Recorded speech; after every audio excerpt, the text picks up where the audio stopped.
Me de Isaac Agyapong, but me a family the great tampon bring. One man come when you too much G8. Too much G8. More too much. Na me so me I'm more fire.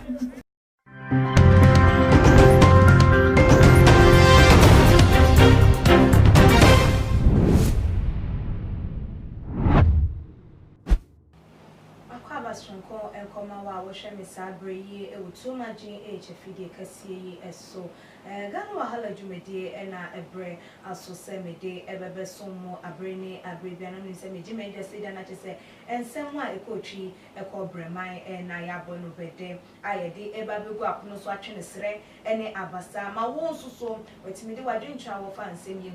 abetu a year a jam. Now, and that day, yeah, petition be a pack of Pimu. Was Speaker of Parliament in a new match as a petition and someone Nipano actual and as a wabro as swore and no idea of for as a winning and says a car editor. Now petition Nipa were they acquire Mr. Kwesi Dawood, Mr. Kwesi Dawood, will be him so or your MPP new, so your NDC new, and they will be 80 me and chair. Now, according to a year. Pinax and information we free a whatever ya mucho mu say ye nua be ma na ye papa ni din Mr. Kwesi Dawood yi the petition akwakwa kopie mu ama Speaker of Parliament say the enim no ye papa Alban Babin say one share na one ma enyoma entimi ento yim na upon a year MP say o mayi mu 275 no emu mienu pe na the petition wo mu din ebebe pie mu ewo mu atosusu say ehu behia say mpanifo we mienu pa ediem yeah, Speaker of Parliament and share then ye one more emfa info nation mu bia was say aposi for enye emfa wo mu one more 80 me enye na wode nsem no ekoye na according to a year petition no na just a young papa honorable akompreko Agyapong honorable Kennedy akompreko Agyapong idin ewo mu bi ye maame ye Mavis Hawa Kumsin and Susu Edin Ebebe Piemu Ebia Nature according to Mr. Kwesi Dawood no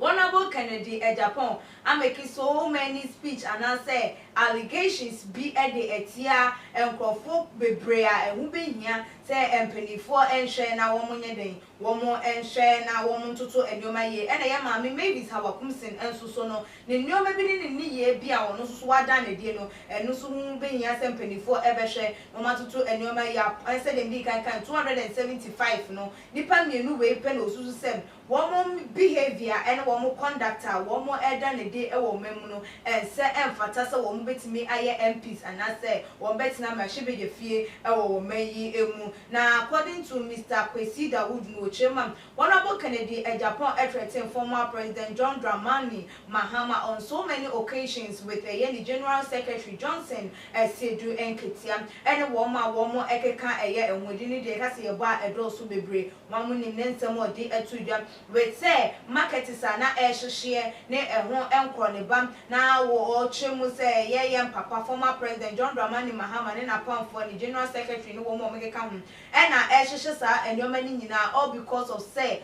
wo mo epese wo mo petition wo mo de kwakoto ye Supreme Court ani ma na say abatu aye to yo mususu say ankoye amfa wo ama wo mu no wo mo enti na eye sa de ne na wo be hwe so obi be kwakobo bosian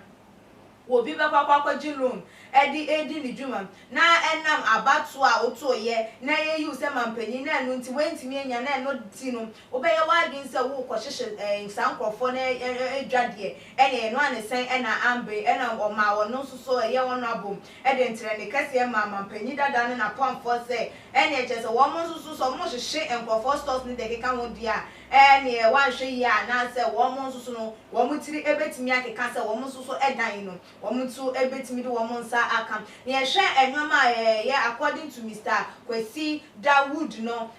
ye honorable allegations or de gugu nkrofo so ensem a wakekam na kaka bensem a wo ye ne wo gina radio so tina mi TV station so na 2 TV so ensem a wakande ne nsa esi ne bobo nkrofo din keka ensem de to wo mo so ensho anase enche ye wo bia wo ye MP na ma MP adwuma na na say MP title na dan so asan honorable no egu ehu efi enti se ye papa Alban Babrin ebehwe na se wa hwehwe eye ensem ama posifo nso so de wo manya ajechi na se ne se arrest crop number arrest no detaining for some few days said there Bulldog, yeni abema Bulldog, artist manager Bulldog, wono, womo edino koko PM wo hotutu ne nsama no cheche ne nyoma ni so so betimi ama ya wono abo Canada Japan so afasa procedures ni mu a ebia hia pa because nyoma Bulldog kan ye ni bi ne ebia na wono abo waka no mretentin nyina so obi ne wono mu a wode no akwako PM wo ye aposifo akache anase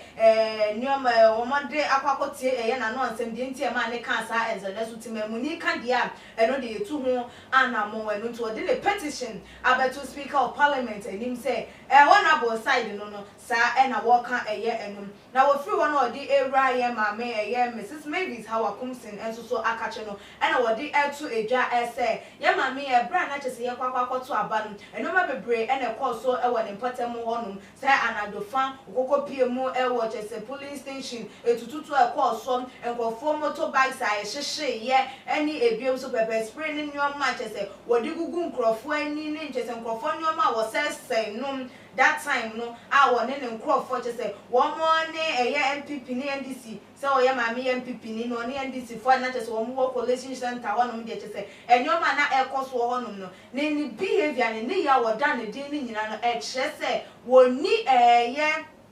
ni nyama na se ni die as an MP no woni bi enti ehu be hia se wo no nso no ye de ne nso so be kwakopiemu e wo ho no na sa nyoma we nyina no ye mbusa no anase hwehwemu enkoso de enti e ma ne yes ade na emra ese ne fata ne ni because timamuni ntimi nkonko hye yonko timamuni e motorbike emfa pepper spray nkonko gu nipa nanim emfa ne ho totoro to sa enso so MP die wotimi eye